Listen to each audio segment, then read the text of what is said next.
Good morning, welcome to my channel. I just wanted to put a special hello to my friend Shiki because we were chatting last night about health, nutrition, and I told her how I was trying to cut out wheat and sugar. And she was like, "But why? You know, what are you going to eat? And why are you doing that?" And I honestly didn't have a very valid explanation. I've just been listening to a few scientists that I admire, some doctors that I've discovered online, like Dr. Mark Hyman. I mean, he is fantastic. The stuff he's telling people, I totally believe because he's been following his own advice for many years. And he has so much vitality for a man who's 63. He's just in amazing shape. Okay, I'm not saying he looks mega young or anything. He doesn't look like a 30-year-old, but he has got some vitality that I would love to have because I am approaching my 60s. I'm going to be 60 next year. And I honestly didn't think I would have been having so many health problems at this age. So I'm really trying to reverse as much of my health problems as I can. So I'm looking into nutritious food and I'm trying to eliminate all the bad stuff and put in the good stuff. And hopefully, if I follow it correctly and I'm vigilant, I should be in a better place in the next few months. Okay, and then I will just keep following through.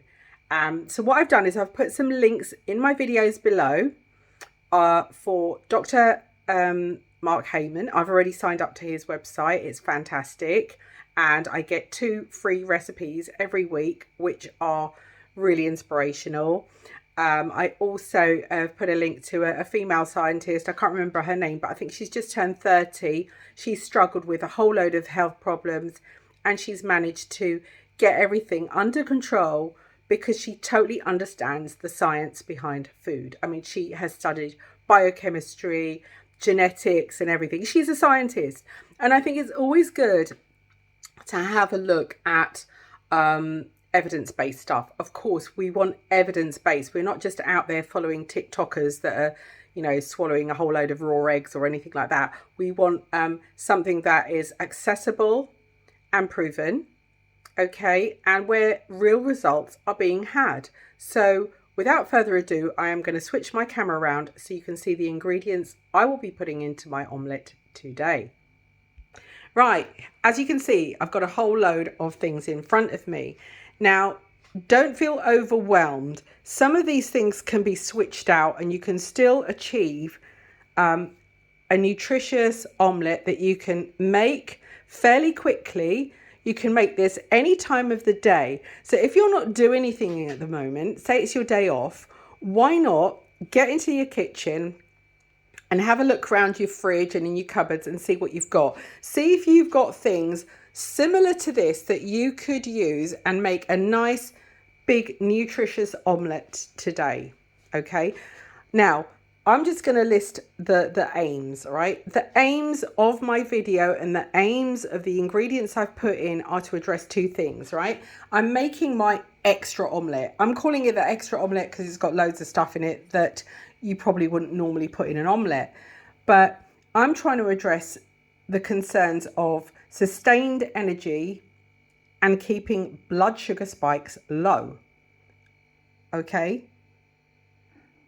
I'm not diabetic, so you may think, well, why does she need to worry about that? Well, I'm just doing it, okay?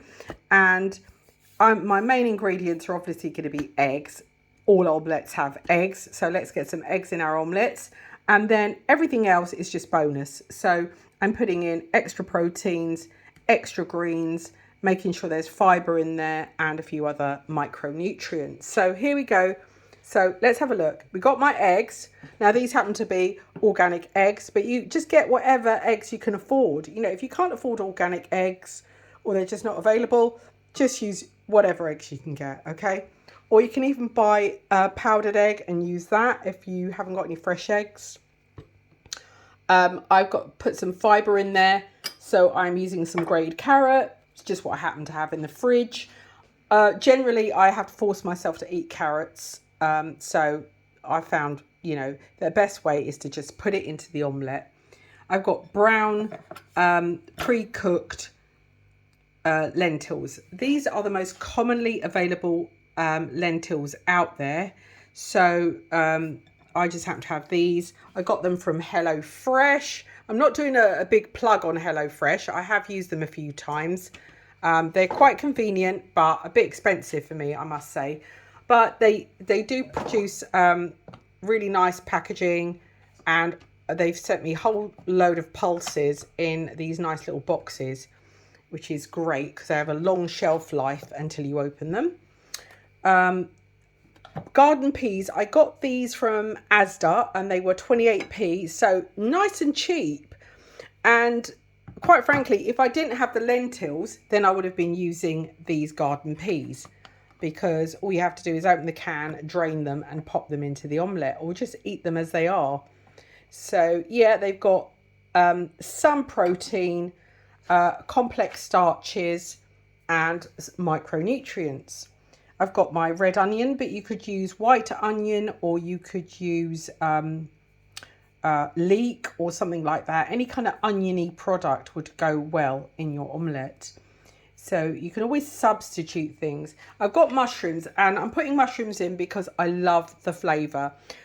Mushrooms add flavour, they add nutrients, they do so much.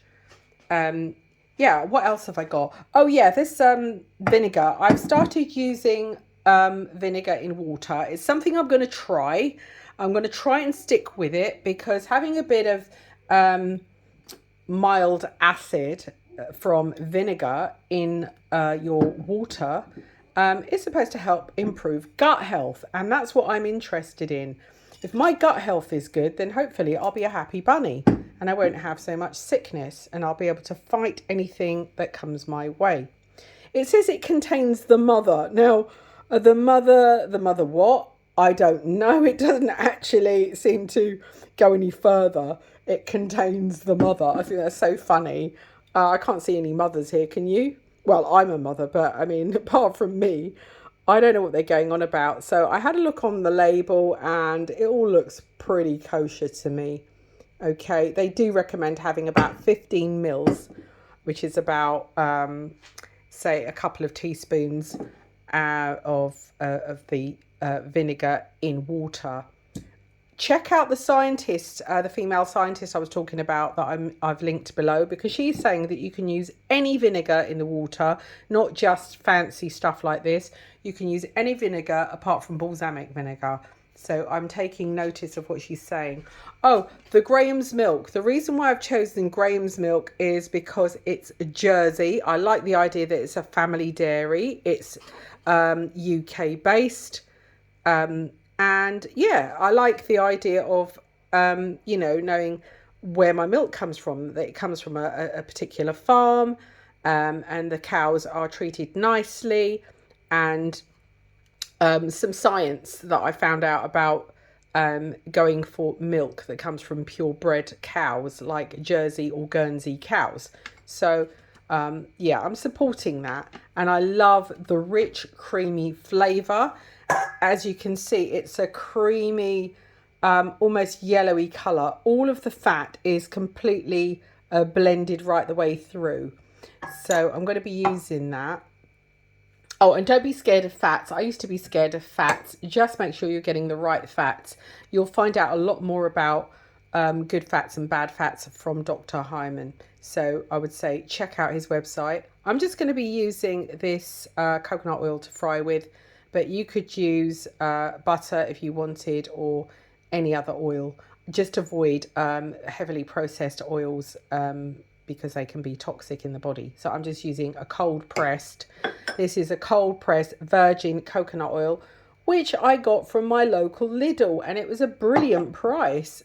Probably the cheapest virgin coconut oil I've ever been able to get anywhere. So yeah, check out your local suppliers for that. Right, I am now going to pause because I'm going to go over to the frying pan now, so bear with me. Hi, thanks for sticking with me and getting to this side of the video so far. I'm going to switch over my camera again so you can see the whole method. Right, so firstly, I'm melting up some coconut oil. Okay, that's quite a lot, so I'm going to drain some off. Right, yeah, so I drained off a lot of that coconut oil because it was just too much. Okay, and I've just beat up the egg and the milk. So I'm just going to set that to one side over there. And I'm going to start putting in my main ingredients. I tend to put in the onions first. Get those in first. Just give them a little zhuzh around. As I said, you can use onion or you can use leek. Doesn't matter what colour onion you use. If you like a lot of onion, put a lot in. Just put in what you want and put it in the quantity that you want. Okay, so there's no sort of hard and fast rules. Right, so you can hear that all sizzling. Oh my god, it's smelling so lovely. I'm putting the carrot in. Okay, and then I'm going to put my lentils in. Lovely. Move those around.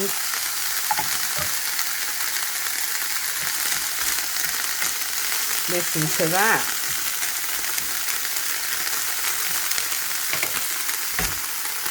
Now the mushrooms.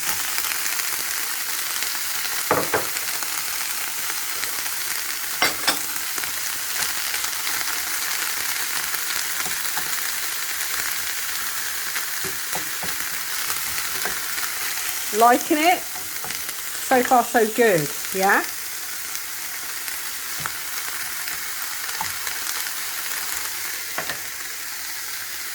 Right, now I'm going to put some greens in.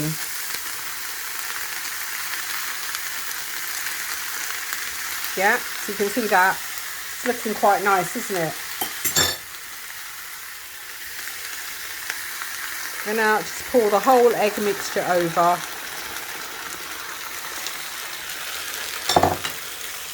Give the pan a little shake. Let it all sort of, you know, make sure the egg's gone everywhere. All around the pan. Okay.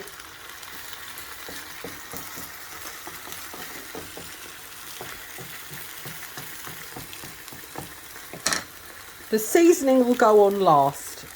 So I'll just chuck all the Jamie Oliver seasoning all over it towards the end. Okay. So that is going to go in. Okay.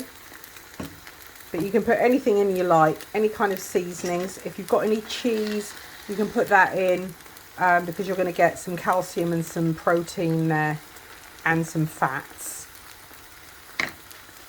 Okay, so that is how it's going. I'm just going to pause it for a second. Just going to reach and get a tool that I want. Right, I'm back with my trusty spatula and I'm just going to press everything into the egg to make sure that the vegetables get cooked in with the egg.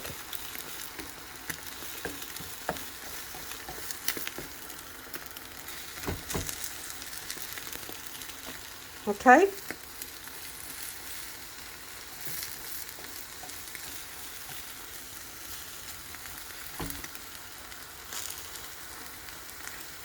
This pan, I think it's about 20 inches wide. It's not huge, it's like a medium to large size pan. Okay, so if you're trying to get an idea of the size of pan, I will give you very approximate measures of what I put in, just in case you wanted to follow it to the letter. But as I said earlier, you don't really need to be, you know, sort of like slavishly following the ingredients, because you can tailor it to what you like. Right, I'm going to put the lid on.